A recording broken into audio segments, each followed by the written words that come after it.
पृथ्वीपुर के राजा इंद्रजीत एक बहुत ही प्रजापालक शासक थे।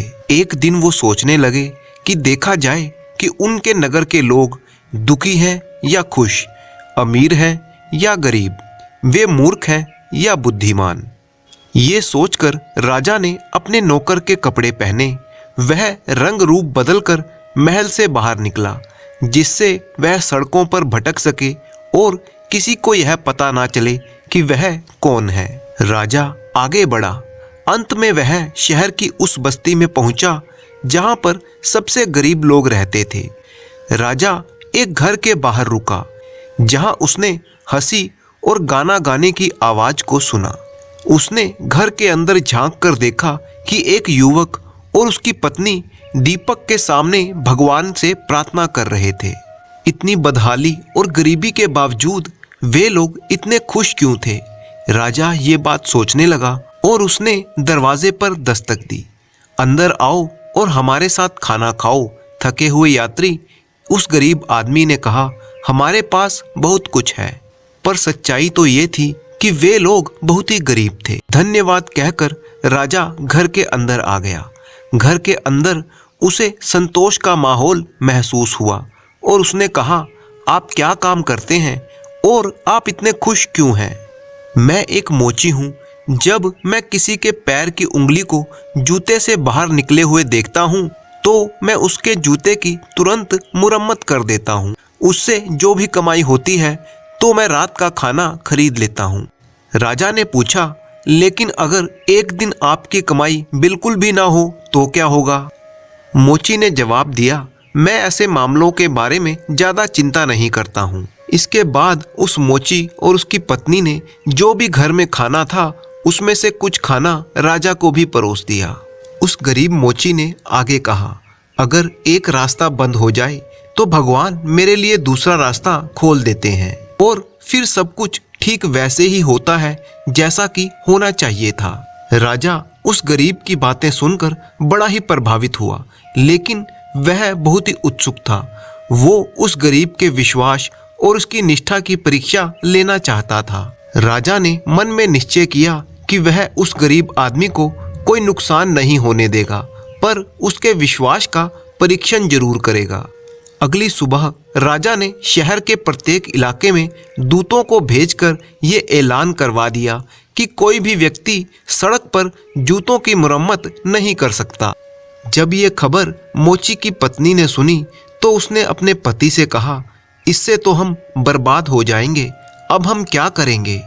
उस गरीब मोची ने जवाब दिया, चिंता मत करो, हमारे जीवन में पहले भी तमाम मुसीबतें आई हैं, लेकिन उनसे कोई फर्क नहीं पड़ता। सब ठीक वैसे ही होगा जैसा उसे होना चाहिए। फिर वह गरीब आदमी शहर की गलियों में घूमने लगा। थोड़ी ही देर में उसे प्यास लगी और वह पानी पीने के लिए रुक गया। उसने देखा कि एक आदमी नगर के चौराहे पर पानी का मटका लिए हुए बैठा था और आते जाते राहगीरों को पानी पिलाता था। इसके बदले में राहगीर उसे कुछ सिक्के दे देते थे। गरीब मोची ने उस आदमी से पूछा, क्या कोई आदमी पानी बेचकर भी अपनी रोटी रोजी कमा सकता है? हाँ, जरूर कमा सकता है, उसके हाथ मजबूत होने चाहिए, पानी बेचने वाले उस आदमी ने जवाब दिया। जल्दी से वो गरीब मोची एक पानी का घड़ा अपने घर से उठा लाया और उसी नगर में एक दूसरे चौराहे पर बैठकर पानी बेचने लगा। शाम होते होते उसने खाना खरीदने के लिए पर्याप्त पैसे जमा कर लिए थे। जब सूरज की आखिरी किरणें ढली तब राजा उस गरीब मोची के घर के बाहर पहुंच गया। गरीब मोची ने उसे देखते ही कहा, अंदर आओ मेरे दोस्त, आओ हमारे साथ खाना खाओ। जबकि असल बात यह थी कि वे खुद भी भूखे थे। राजा ने कहा, मैं पूरे दिन तुम्हारे बारे में ही सोचता रहा। जब मैंने राजा का ये फरमान सुना तो मुझे डर लगा कि कहीं तुम्हें भगवान ने छोड़ ना दिया हो और तुम कहीं और ना चले गए हों। गरीब आदमी ने हंसते हुए कहा, कभी नहीं, मेरा भगवान हमेशा मेरे साथ ही रहेगा। देखो, अब मैं पानी बेचने का काम करता हूँ। वैसे तो ये एक कठिन काम है और मैं पहले की तुलना में कम कमाता हूँ, फिर भी शुक्र है कि मेरी ज़रूरतें पूरी हो जाती हैं। इसीलिए आप देखें कि चीजें बिल्कुल वैसी हैं जैसी होनी चाहिए। राजा ने सोचा कि शायद यह परीक्षा पर्याप्त नहीं थी। फिर अगले दिन सुबह राजा ने एक फरमान फिर से जारी किया कि अब कोई भी शहर की सड़क पर पानी नहीं बेच सकता था। मोची की पत्नी एक बार फिर से चिंतित हुई। यह तो बड़ी ही बर्बादी हो गई, अब हम क्या करेंगे? मोची ने कहा, चिंता मत करो, अब मैं जूते नहीं सिल सकता और पानी नहीं बेच सकता, लेकिन मुझे विश्वास है कि कुछ नया जरूर होगा। तभी उसी पल उसने देखा कि उसके दरवाजे के आगे से लकड़हारों का एक दल जा रहा था। गरीब मोची दौड़कर उनसे मिलने गया और पूछा, क्या कोई आदमी लकड़ी इकट्ठा करके भी अपनी रोजी रोटी कमा सकता है? उनमें से एक लकड़हारे ने उत्तर दिया, यदि उसके हाथों में ताकत है और पीठ मजबूत है तो यह जरूर संभव है। उस रात को राजा एक बार फिर से भेष बदलकर गरीब मोची के घर में पहुंचा और कहा, मैंने पूरा दिन तुम्हारे बारे में सोचा। जब मैंने राजा का नया फरमान सुना तो मुझे तुम्हारी फिक्र हुई। क्या तुम्हें उसकी कोई चिंता नहीं है? मोची ने उत्तर दिया, बिल्कुल नहीं।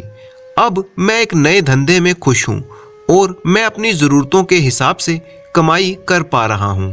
काफी कुछ बदला है लेकिन फिर भी सब कुछ ठीक है।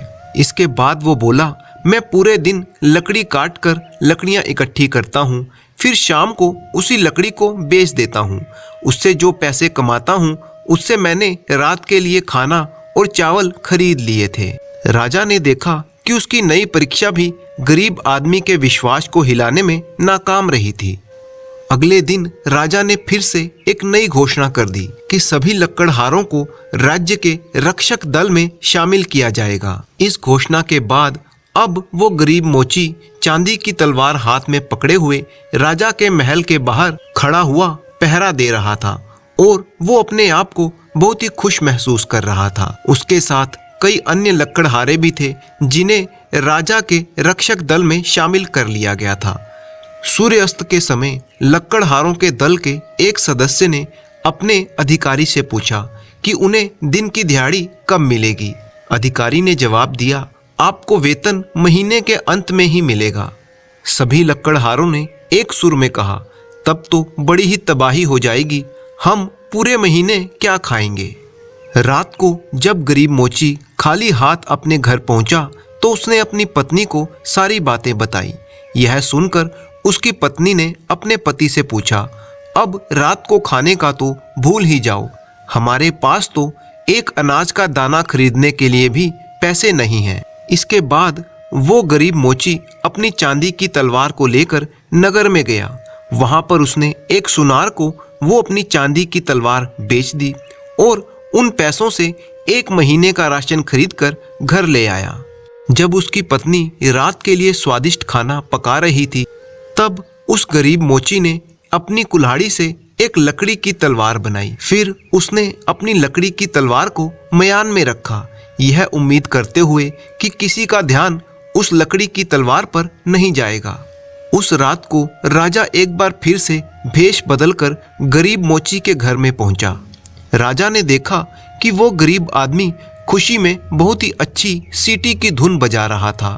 हमेशा की तरह आज भी वो मोची बहुत ही खुश था। राजा ने उससे कहा कि जब मैंने सुना कि तुम एक शाही रक्षक बन गए हो तो मैं चिंता करने लगा कि तुम आज रात का खाना कैसे खरीदोगे। गरीब आदमी ने राजा को बताया कि कैसे उसने चांदी की तलवार बेचकर एक लकड़ी की तलवार बनाई है। मोची ने फिर से कहा, चीजें ठीक ठाक वैसी ही हैं जैसी उन्हें होना चाहिए। राजा महल में लौट आया और सोचने लगा कि क्या कोई ऐसा तरीका है जिससे उस मोची के भगवान में पक्के विश्वास को हिलाया जा सके। अगले दिन राजा ने लकड़हारों के दल के मुख्य अधिकारी को बताया कि वह शाही रक्षक में बदले गरीब आदमी को कहे कि 1 घंटे के अंदर उसे एक चोर का गला काटना है। मुख्य अधिकारी ने उस गरीब मोची से कहा, तुम अपनी तलवार ले चलो, तुम्हें एक चोर का गला काटना है, आज से तुम शाही जल्लाद हो। गरीब मोची ये सुनकर घबरा गया। सर काटूं कैसे? उस गरीब ने रोते हुए कहा, मैंने आज तक कभी किसी का सर नहीं काटा और ऐसा करने की मेरी कोई मंशा भी नहीं है। अधिकारी ने कहा, तुम्हारे पास कोई दूसरा विकल्प नहीं है, यह राजा की आज्ञा है। फिर वो अधिकारी मोची को लेकर एक खुले स्थान पर ले गया जहां पर तमाम लोगों की भीड़ इकट्ठा हुई पड़ी थी। मोची ने अपने अधिकारी को बहुत ही धीमे स्वर में विनती की, माफ कीजिए, क्या मैं 1 मिनट के लिए प्रार्थना कर सकता हूँ? आपको बुरा तो नहीं लगेगा? अधिकारी ने कहा, तुम शौक से प्रार्थना करो, पर उससे कोई फर्क पड़ने वाला नहीं है, परिस्थितियां बिल्कुल भी नहीं बदलेंगी। गरीब मोची ने अपनी आंखें बंद कर ली और आसमान की तरफ देखते हुए काफी देर तक प्रार्थना करता रहा। अंत में वो मुख्य अधिकारी उस पर जोर से चिल्लाया, चोर का सिर काटने का समय आ गया है, तुम अपनी तलवार निकालो। पर गरीब मोची को तो पता था कि उसे क्या करना है। उसने जोर से प्रार्थना करते हुए कहा, हे भगवान, कृपया मेरी मदद कीजिए, जो सही हो वही कीजिएगा। अगर ये आदमी सच में गुनाहगार है तो मेरी तलवार की धार पूरे राज्य में सबसे तेज हो जाए, लेकिन अगर ये बेगुनाह है तो मेरी तलवार एक लकड़ी की तलवार में बदल जाए।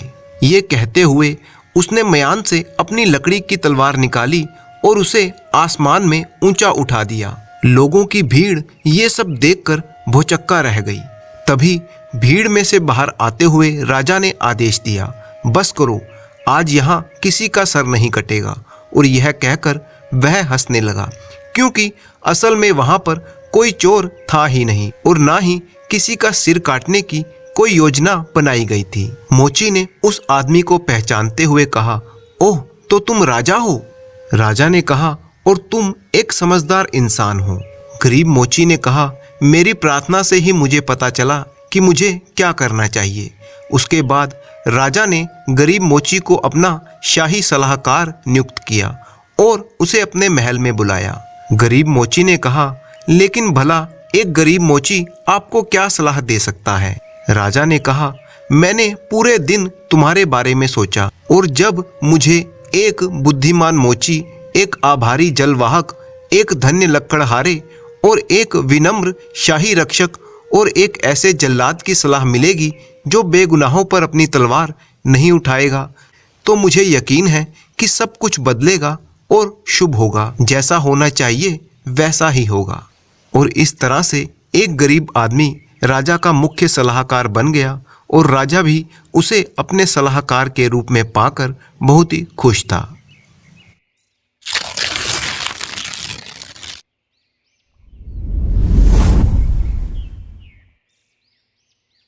सेठ गिरधारी लाल कलीवन गांव का जमींदार था।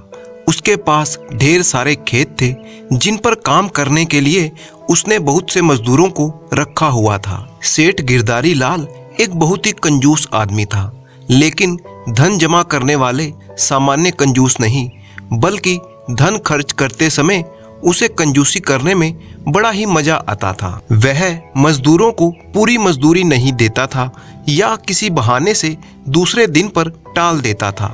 बेचारे गरीब मजदूर इसीलिए चुप रह जाते थे कि कहीं उन्हें शायद काम ना मिले। चालाक सेठ किसी शुभ दिन या त्योहार के दिन का इंतजार करता और उस दिन मजदूरों को बुलाकर उनकी मजदूरी का केवल एक ही हिस्सा देता था। वह भी इसलिए देता था कि मजदूर गाली गलौज ना कर सकें। मजदूर बेचारे इसीलिए चुपचाप थोड़ा सा खुश होकर चले जाते कि कम से कम एक दिन तो उन्हें भर पेट खाना मिलेगा, और यह आशा लगाए रहते कि एक दिन सेठ उनका सारा बकाया जरूर चुकाएगा।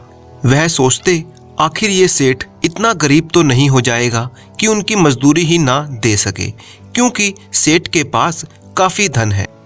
एक दिन सेठ गिरधारी लाल शहर में हर महीने लगने वाले बाजार में मवेशी खरीदने के लिए गया, क्योंकि उसकी गायें अब उतना दूध नहीं दे रही थी जो सबके लिए काफी हो जाए। बाजार में उसने 2 गायों को पसंद किया और मोल भाव करके दाम तय कर लिए। अचानक उसे याद आया कि पैसों की उसकी मखमली थैली घर पर ही छूट गई है। अब वह दुविधा में पड़ गया। वह सौदे को हाथ से जाने नहीं देना चाहता था। वह जानता था कि मवेशी का सौदागर कल तक इंतजार नहीं करेगा और किसी और के हाथ गायों को बेच देगा। उसने सोचा कि किसी न किसी तरह से पैसों का जुगाड़ वहीं करना होगा ताकि उसी दिन गायों को घर ले जा सके। गिरधारी लाल किसी महाजन की तलाश करने निकल पड़ा। बाजार के पास ही उसे एक महाजन मिल गया, लेकिन किसी जमानत या सुरक्षा के बिना वह उधार देने को तैयार ना था। सेठ के पास उस समय एक चांदी की कटार थी जो उसके दादा ने उसे भेंट में दी थी। घर से बाहर जाते समय डाकुओं के डर से वह हमेशा ये चांदी की कटार अपने पास रखता था। सेठ गिरधारी ने अपनी कटार दिखाते हुए महाजन से कहा, यह हमारी पुश्तैनी कटार है, हमारे दादा की भेंट है। यह मेरे लिए अमूल्य है, लेकिन लाचारी है, इसीलिए मैं इसकी जमानत देने को तैयार हूँ। महाजन कटार की जमानत पर उसकी जरूरत भर का ऋण देने को तैयार हो गया। गिरधारी लाल ने ऋण ले लिया और कुछ ही दिनों में ऋण लौटाकर कटार वापस ले जाने का वादा भी कर दिया। उसके बाद वो बाजार में पहुंचा और गायों को खरीदकर अपने गांव ले आया। गिरधारी लाल कई सप्ताह बल्कि कई महीनों तक महाजन को ऋण चुकाने के लिए नहीं गया। महाजन धीरज के साथ उसका इंतजार करता रहा और सोचता रहा कि उसकी चांदी की कटार का क्या करे। क्या उसे बेचकर सूद के साथ ऋण का पैसा वसूल कर ले? लेकिन महाजन से कटार कौन लेगा? उल्टा उस कटार को कोई देख लेगा तो जितने लोग उतनी तरह की बातें बनाएंगे और उसकी प्रतिष्ठा धूल में मिल जाएगी। इसीलिए महाजन चुपचाप ही रहा। उसने जमींदार के पास अपने नौकर को भेजने का निश्चय किया। जब नौकर जमींदार के घर आया तो वह घर पर नहीं था। नौकर वापस चला गया। कुछ दिनों के बाद फिर से नौकर को जमींदार के पास भेजा गया, किंतु इस बार भी वह जमींदार को नहीं मिल पाया क्योंकि वह बीमार होने के कारण सो रहा था। जमींदार के नौकरों ने महाजन के नौकर को वापस भेज दिया। महाजन इस आशा के साथ कि जमींदार मेरे नौकर के जाने का संदेश पाकर ऋण लौटाने के लिए स्वयं आ जाएगा, किंतु कुछ दिन और वह इंतजार करता रहा।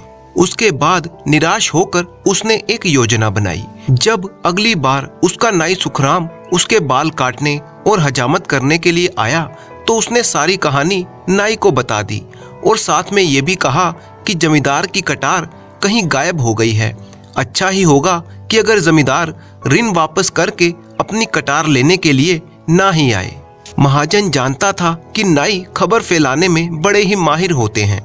उसके द्वारा शीघ्र ही यह खबर सब तक पहुंच जाएगी कि जमींदार ने ऋण अभी तक नहीं चुकाया है और महाजन को जमानत में दी गई उसकी चांदी की कटार भी गायब हो गई है। सचमुच हुआ भी ऐसा ही। यह खबर आसपास के गांव में सब जगह फैल गई। जब वह नाई बाल काटने के लिए जमींदार के घर आया तब उसने यह खबर उसे भी सुना दी। गिरधारी लाल को अब तक इस बात पर शर्म महसूस नहीं हुई थी कि उसने महाजन का ऋण नहीं चुकाया है, क्योंकि इस रहस्य को उसके अलावा कोई और जानता नहीं था। लेकिन अब उसने अनुमान लगाया कि बहुत से ग्रामीणों को उसके ऋण के बारे में पता लग गया होगा। इसीलिए उसने अपनी प्रतिष्ठा बचाने का निश्चय किया कि वह महाजन के पास जाकर यह कहेगा कि पैसे वापस लेने हैं तो मेरी कटार लौटा दो।